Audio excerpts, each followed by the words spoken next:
हाँ तो ये इक्वेशन हम लोग जो जाना, दो जो उसका उनका नियम था, ठीक है, universal law of gravitational constant के जो दो नियम थे।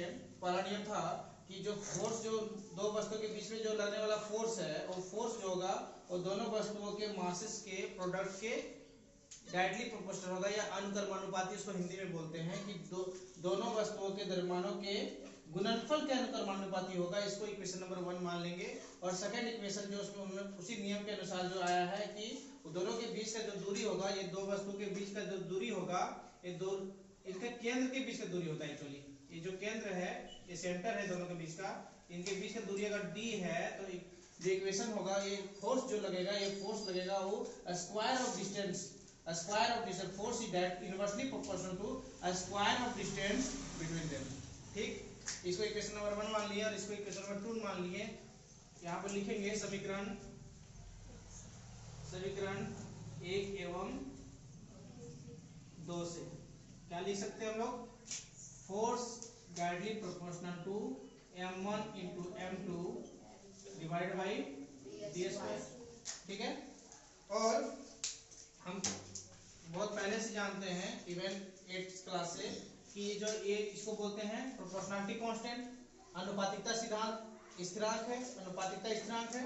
तो इसके बदले में इसको जब हटाते हैं, इसके बाद इक्वलिटी का साइन देते हैं जब, तो इक्वलिटी का साइन के बदले में इसके बदले में क्या लगाना पड़ता है? एक कांस्टेंट आता है। तो यहाँ पर हम g कांस्टेंट डालते हैं, m1 m2 divided by d square. यहाँ पर लिखेंगे वेयर g इज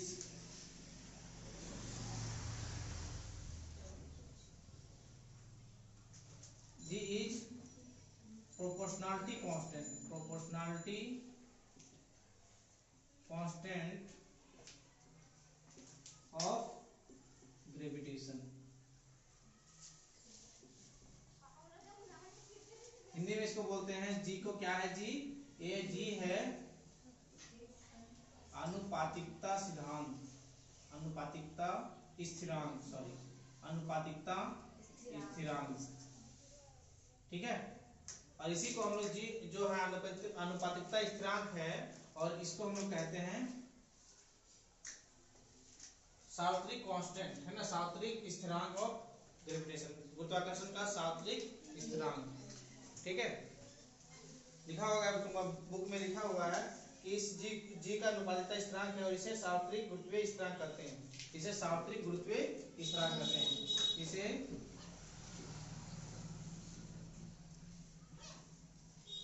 सार्वत्रिक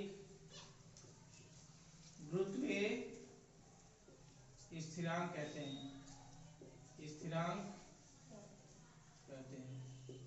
अब इसका बाद आ गया इसका वैल्यू का, तो वैल्यू हम लोग निकालते हैं और इस इक्वेशन को आगे बढ़ाते हैं।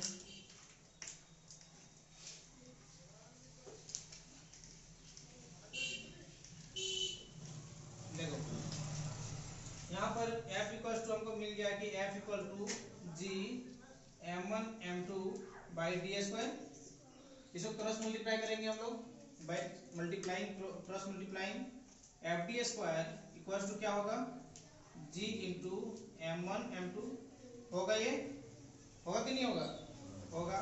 Again F D square divided by m1 into m2 equal to, इधर क्या बच गया? केवल g, यानी कि g का वैल्यू आ गया तुम्हारा F D square by m1 into m2। इसका यूनिट निकालना रहेगा तो हम यूनिट कैसे निकालेंगे? g का यूनिट क्या हो जाएगा? यहाँ पर देखो f का क्या होता है? फोर्स, फोर्स का यूनिट क्या होता है? फोर्स का यूनिट kg होता है। फोर्स का यूनिट क्या होता है? क्या होता है फोर्स का unit? Newton. Newton, very good. Force का यूनिट होता है Newton. d, d means distance, distance क्या क्या होता है? डिस्टेंस का यूनिट क्या होता है? एसआई यूनिट बताना है, SI unit. Kilometre and metre में दोनों में एसआई यूनिट कौन सा होता है? SI standard, international standard of unit metre, metre है। तो यहाँ डी स्क्वायर तो मीटर स्क्वायर हो जाएगा, होगा कि नहीं होगा? और ये m1 m2 मास का क्या होता है? मास का क्या होता है? kg। तो दो मास, मास इंटू मास क्या हो जाएगा? kg स्क्वायर हो जाएगा, होगा कि नहीं होगा? इसका मतलब g का एसआई यूनिट हो गया तुम्हारा, g का एसआई मात्रक, g का एसआई मात्रक क्या हो गया? Newton metre square by KG square. यहाँ पर हम सिंपली लिख सकते हैं जी का या गुरुत्वाकर्षण स्थिरांक का एसआई मात्रक, जी का एसआई मात्रक, जी का एसआई मात्रक, एसआई यूनिट ऑफ जी क्या हो जाएगा, newton metre square by KG square. ठीक है, ये लिख लो। यहाँ तक तुम्हारा प्रूफ रहेगा। इस प्रूफ को करने के लिए आएगा डायरेक्ट क्वेश्चन में, तो सारा चीज स्टेटमेंट अकॉर्ड इंक्लूड स्टेटमेंट, ये सारा चीज ऊपर से नीचे तक प्रोसेस लिखना होगा, साथ ही एसआई मात्रक भी। ठीक है, एक और चीज बच गया जिसको हम लोग जी का जैसे एसआई मात्रक इंटरमीडिएट स्क्वायर केजी स्क्वायर हो गया ना, उसी तरह जी का एक वैल्यू होता है, जो वैल्यू होता है 6.673 into 10 to the power -11 newton metre square by KG square. ठीक है, इसको हम लोग याद करेंगे लगभग 6.67, इतना ही याद करना है, 3 को जाने दो, इतना से इतना को एकदम कंफर्म याद कर लेना है, पूरा रटा हुआ होना चाहिए ताकि न्यूमेरिकल्स बनाने के समय दिक्कत ना हो। ये कैपिटल जी का वैल्यू होता है 6.67 into 10 to the power -11 newton metre square by KG square. Two digit तक राउंड करने पर इसको हम लोग इतना पढ़ेंगे। ओके,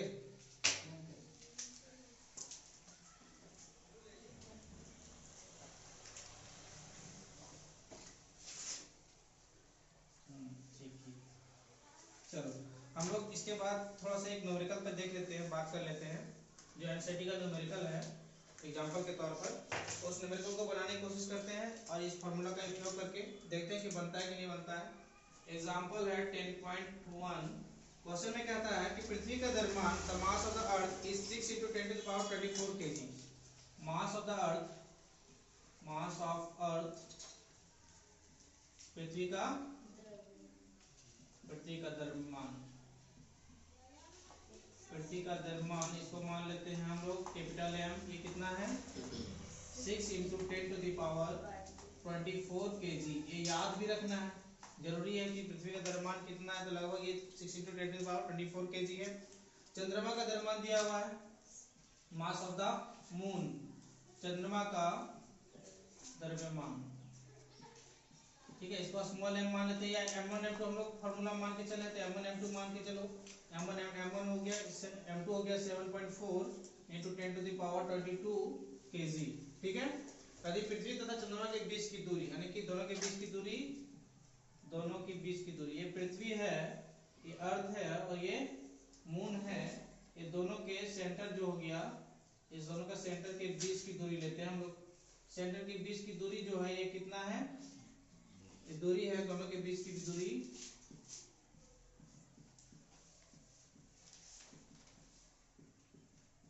दूरी इसको d ले लेते हैं। d बराबर दिया हुआ है 3.84 × 10 टू द पावर 5 किलोमीटर, ये दिया हुआ ना। ये तुम्हारा इसका मास m1 हो गया, इसका मास m2 मान लिए अर्थ का। ठीक है, देन आफ्टर इसके बीच में जो फोर्स लगेगा, ग्रेविटेशनल फोर्स लगेगा, जो ये निकालना है। ठीक है,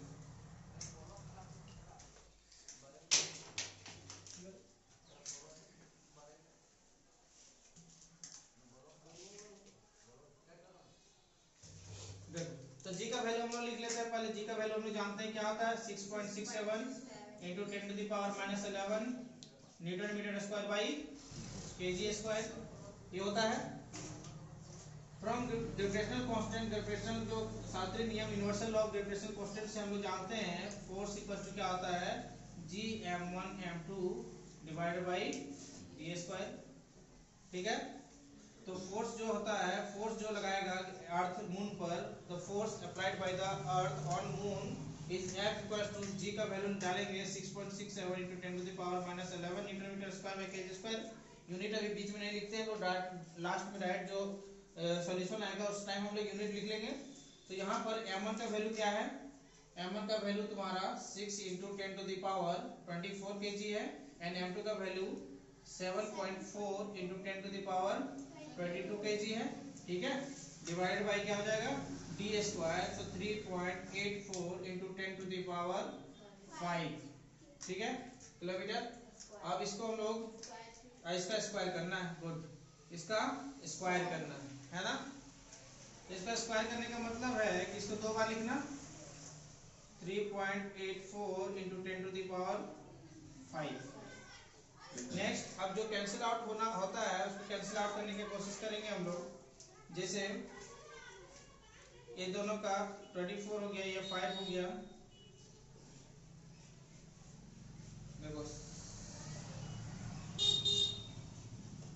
6.67 इंटू 6 इंटू 7.4। अब वो जो 10 का पावर है इस पावर को हम लोग क्या करेंगे, ये दोनों जो प्लस प्लस क्या होता है ऐड हो जाता है पावर, तो 24 प्लस 22 कितना हो जाएगा 46। 46 माइनस 11, 46 माइनस 11 घटाएंगे कितना होगा 35 होगा ना। तो 10 टू द पावर 35 हो गया, 10 to the power 35 divide by 3.84 into 3.84 into 10 to the power कितना होगा, यहाँ पे 10 हो जाएगा, 10 हो जाएगा। फिर इसको काटेंगे हम लोग तो यहाँ पर कितना बचेगा 10 टू द पावर कितना बचेगा, 35 में 10 घटेगा तो इसको क्या करते हैं, पावर क्या होता है घटता है ऊपर जाता है, तो कितना बचेगा 25 बचेगा ना। ठीक है, अब ये दोनों को मल्टीप्लाई करो, दोनों को मल्टीप्लाई करेंगे तो हम लोग 6.67 इंटू 6, 3 को मल्टीप्लाई करना है, 742 यहाँ पर 7.4 को मल्टीप्लाई करो, ये दोनों को मल्टीप्लाई करो, फिर देखते हैं कितना आता है।